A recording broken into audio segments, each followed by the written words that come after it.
Hi friends, welcome back to my YouTube channel. ಇವತ್ತು ಮೊಟ್ಟೆ ಸಾರು ಮಾಡೋದನ್ನ ಹೇಗೆ ಅಂತ ತೋರಿಸ್ತೀನಿ.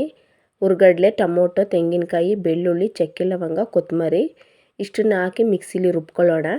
ಸ್ಟವ್ನ ಹಚ್ಚಿ ಸ್ಟವ್ ಮೇಲೆ ಒಂದು ಬಾಣಲಿನ ಇಡೋಣ. ಬಾಣಲಿ ಇಟ್ಟು ಅದಕ್ಕೆ ಒಂದು 3 ಸ್ಪೂನ್ ಎಣ್ಣೆ ಹಾಕೋಣ. ಎಣ್ಣೆ ಹಾಕಿದ್ಮೇಲೆ ಅದಕ್ಕೆ ಸ್ವಲ್ಪ ಸಾಲ್ಟು, ಅರಿಶಿನ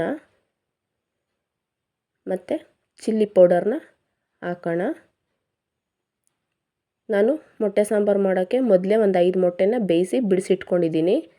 ಅದನ್ನು ಇವಾಗ ಎಣ್ಣೆಲಿ ಹಾಕಿ ಒಂದು 5 ನಿಮಿಷ ಫ್ರೈ ಮಾಡೋಣ.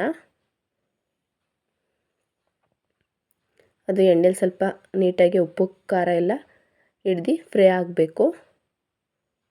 ಒಂದು ಫೋಕಿಂದ ನೀವು ಮೊಟ್ಟೆನ ಸ್ವಲ್ಪ ಚುಚ್ಚಿ ಮಾಡಿದರೆ ಅದಕ್ಕೆ ಒಳಗಡೆ ಉಪ್ಪು ಖಾರ ಚೆನ್ನಾಗಿ ಹಿಡ್ದಿರುತ್ತೆ. ಇವಾಗ ಅದನ್ನು ಒಂದು ಪ್ಲೇಟ್ಗೆ ಎತ್ಕೊಳ್ಳೋಣ. ಅದೇ ಎಣ್ಣೆಗೆ ಕಟ್ ಮಾಡಿ ಇಟ್ಕೊಂಡಿರೋಂಥ ಈರುಳ್ಳಿ, ಕರ್ಬೇವಿನ ಸೊಪ್ಪು, ಮೆಣಸಿನ್ಕಾಯಿನ ಹಾಕ್ಕೊಳ್ಳೋಣ.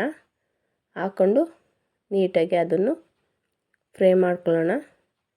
ಅದು ನೀಟಾಗಿ ಎಣ್ಣೆಲಿ ಫ್ರೈ ಆಗಲಿ. ಅದು ಅದೇ ಎಣ್ಣೆಗೇ ಹಾಕಿದ್ದೀನಿ.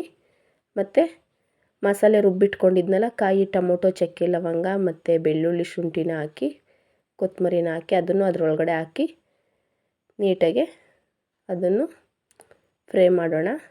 ಅದು ನೀಟಾಗಿ ಎಣ್ಣೆ ಎಲ್ಲ ಬಿಟ್ಕೊಂಡು ಮೇಲ್ಗಡೆ ಬರಬೇಕು.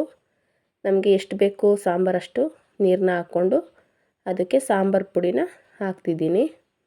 1.5 ಸ್ಪೂನ್ ಸಾಂಬಾರು ಪುಡಿ ಹಾಕ್ತೀನಿ. ಮತ್ತು ರುಚಿಗೆ ತಕ್ಕಷ್ಟು ಉಪ್ಪನ್ನ ಹಾಕಿ ಫ್ರೈ ಮಾಡ್ಕೊಂಡಿರೋ ಮೊಟ್ಟೆನ ಅದರೊಳಗಡೆ ಹಾಕ್ತಿದ್ದೀನಿ.